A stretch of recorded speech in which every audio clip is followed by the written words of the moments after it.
Well, hello, beautiful people. Welcome into the Stem Shed. I'm Dawn. I live in Zone 8B in South Louisiana, and today I'm super excited because I am finally going to start my lisianthus.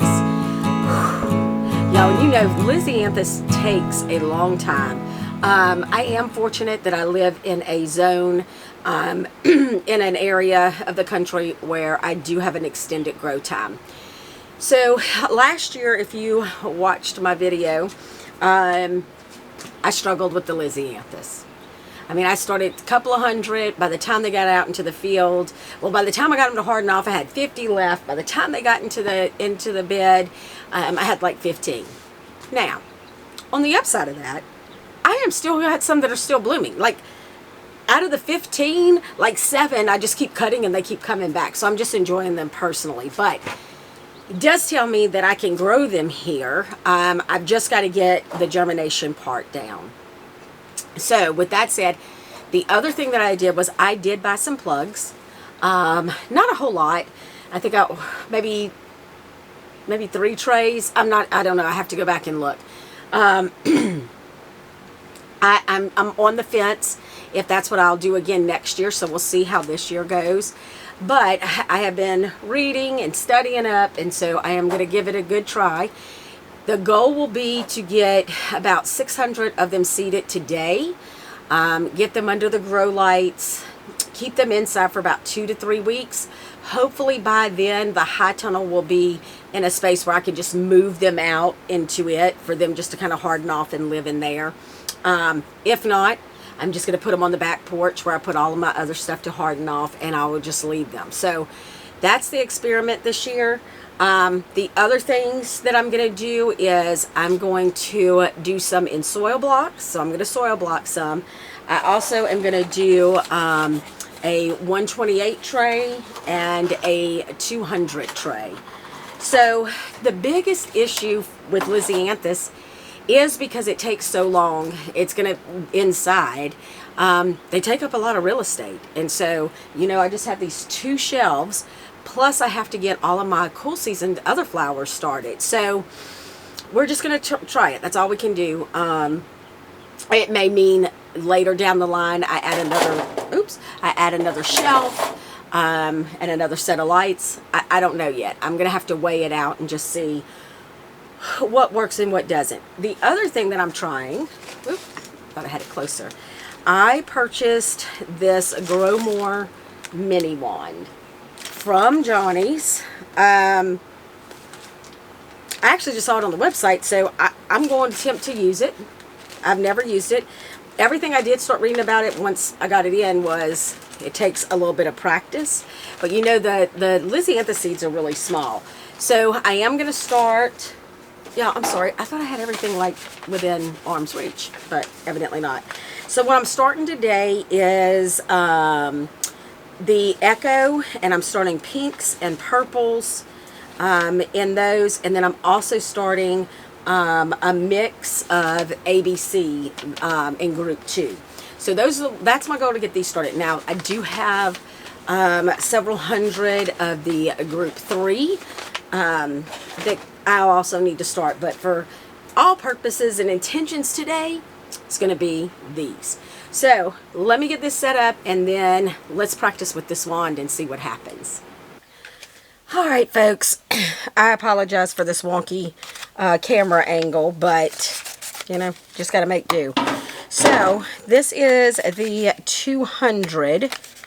Oh, I did buy the pelleted ones. Okay, so I may not need, but we are going to try it anyway. So this is the lisianthus seed. I didn't realize I bought the pelleted one. So, yay. Makes it a lot easier. But I want to go ahead and I do want to try this. And let's see how it works. So, I've got to figure out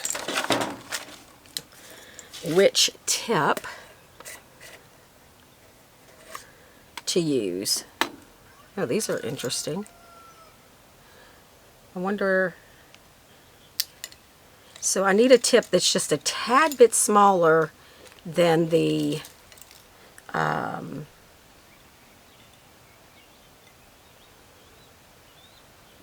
I'm going to try this one than the seed itself. So we are going to try this one. All right, let's see what this says. All right, so. All right, so this goes on like so. All right, and I am going to squeeze. Y'all, you know what it reminds me of? It reminds me of when my kids were little and you had to suction out their noses. Ugh. Okay, and then, oh, there we go. And then, still holding it. All right, I'm just going to put one here so you can see.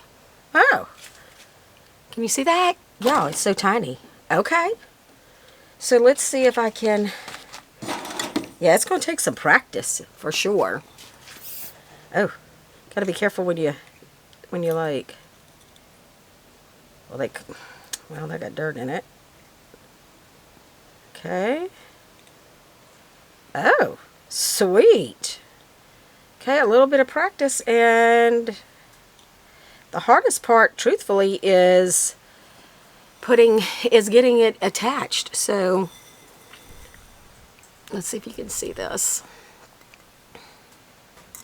And then I've just squeezed the bulb in, and I am sticking it down here, releasing the ball a little bit, just a little bit, and there it is.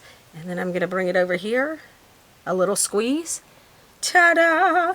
Oh, so this isn't too bad. Now, I will say this.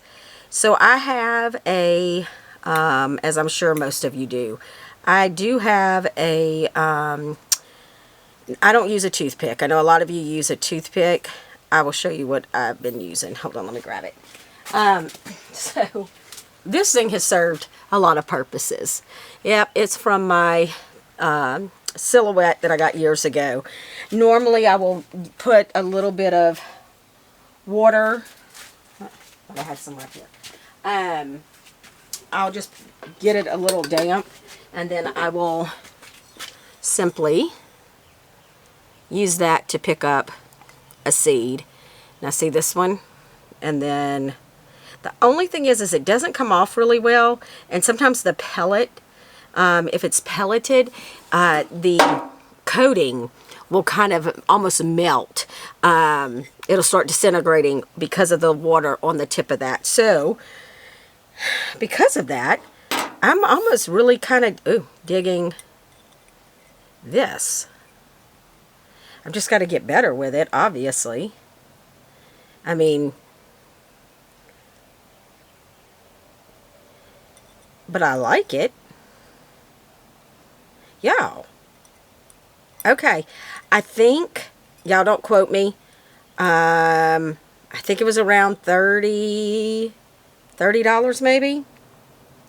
So, I don't know. I mean, I'll let you know after I do all of these. But I will say, it is kind of going a little bit faster than when I use my pick. I just got to get better at this part. Okay. Well, interesting enough. Okay, so I'm going to go seed all of these. And then, because I know you don't want to just hear me ramble while I seed stuff. So I'm going to go seed these in, and then I'll come back when I get my soil block. So I'm going to do this tray of 200. I'm going to do a 128 tray, and then I'll be back as soon as I'm ready to do the soil blocking.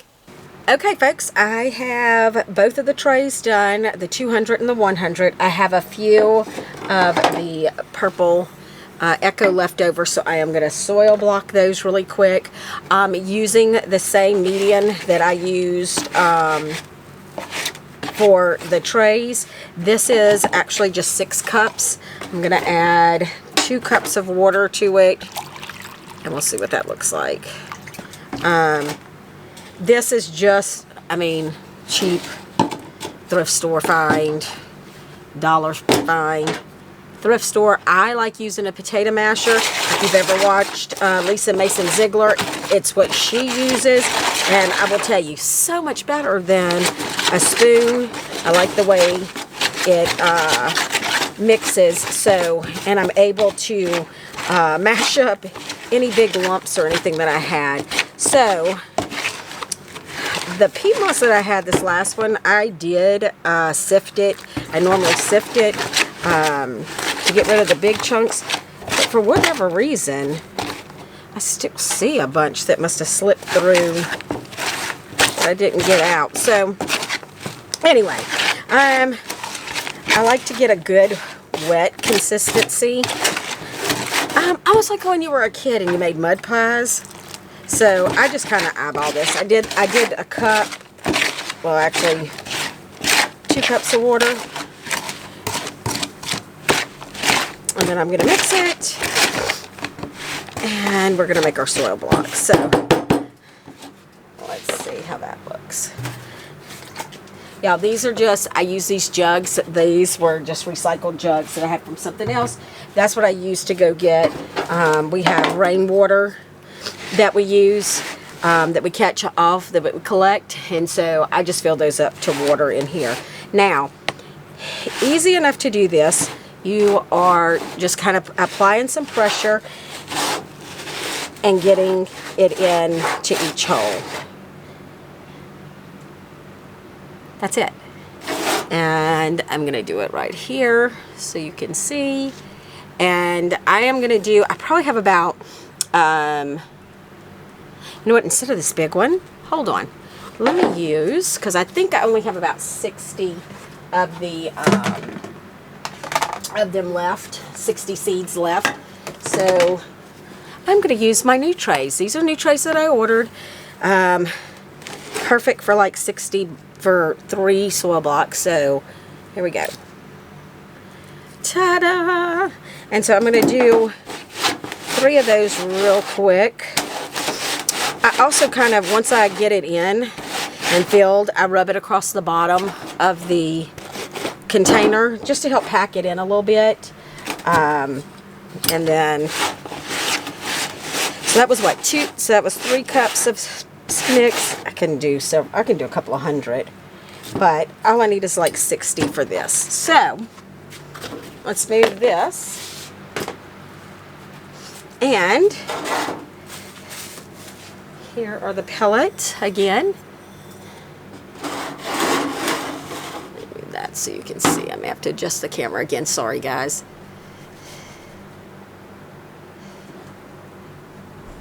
Okay. All right. So I did end up, I had the black needle on. I ended up going another size bigger. I have found that this one works a little bit faster. This is the one that is pink. So, again, just sucking it up. And I am going to place it in the middle of the soil block. So, let's start down here where you can see a little bit better. So still trying to get used to it. I mean, I do like it better than maybe using that pick that I have. But I will also say this. So I've had some pain in my hands. I think it's just arthritis. My hand did get a little sore. And so I kind of just, that's also why it took me a little bit longer to do the others. But I timed myself, and it took me right at a minute to do a full row down the tray. So, you know, if you can keep up that pace. I mean, I want to get them done quickly, right? Like I do. But I also take some breaks because, again, farming over 50 and you got all these other little aches and pains. So if you do have carpal tunnel, I don't know how friendly this will be. And yes, a lot of times I just use my finger to mark what row I'm on. I mean, I could see these, they're bright yellow, but let's see. So I just did 20. Okay, I'm kind of glad I bought this. So I'm going to finish these. So that really means that I did 2, 3, I did the 400, probably in about 30 minutes. I think I can get faster eventually, but I don't know. I'm cool with doing 430 minutes. So I am going to cover this with saran wrap lightly to create a humidity dome. I may put one of those. Oh, I think I have one right here. Let me show you. I do use these. I saw these little centers for pizzas. So I may end up putting one here and one here just to keep. I mean, I know a lot of people will put them in here, but I don't really want to cover any seed. So I may just put these here just to kind of help tint it, and we'll see what happens. Let's do a quick recap. So today is October 1st. So if you're watching this after next weekend, today is October 1st. I am probably going to go ahead and seed the others that I have, the group 3, and just get them all finished. Now the goal will be to get them in the ground for December 1st. So we'll see. It may take a little bit longer than that. I want to keep them inside for at least 3 weeks. And then if the high tunnel's in a space where I can go put them in the high tunnel, I'll put them there. If not, they're gonna go on my back porch. So I will start fertilizing them when they show some growth. I'm hoping to keep the algae at bay, but I will tell y'all, it's so humid here. I don't have high hopes there. I mean, I am going to put vermiculite on top. I know about the cinnamon trick, some of those things, but I mean, sometimes it just is what it is. I do like this. So the more I was doing it, the faster I was getting at it. This is the Grow More Mini Wand cedar from Johnny's. I paid for this. Johnny's did not sponsor this in any way, shape, or form. I spent my own money on this. So I do think I'm going to keep it. I was able to move a little bit faster, so I do like it. I'm going to continue using it. And because I know I have some other smaller seeds too, that are kind of hard to do in my soil blocks. So I'm going to keep it. What else? I think that's it, y'all. Okay, so we'll check back in our next video and just kind of see what kind of germination we're getting. I did not cover my seed because it does need light to germinate, but I do have them on one of the shelves under my grow lights. I'm not using a heat mat, just simply because it is still so warm. I mean, right now it is 92 degrees in the stem shed itself, and 47% humidity. So I'm gonna go without any type of heat mat. I just don't think I need it. Last year I did not use any heat mats to germinate anything. So kind of gonna go that route again this year. All right, folks, we will check in again next week and see what we have.